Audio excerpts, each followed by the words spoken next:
चलिए हमरा तो ना पता है कि जब तक लगाए तब तक तो बरसते रहे कि नहीं होट तहरा पास बावे का हो मुझ पर तो कुछ खास बावे का हो सीना तान है समान के निहार दड़ा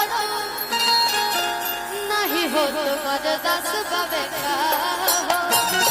शहर के ना करब गदारी के आगत पत्थर नियन काटवा कुबारी की ढेर बन जानिए बाबू रंगीला अतने ना और सुनो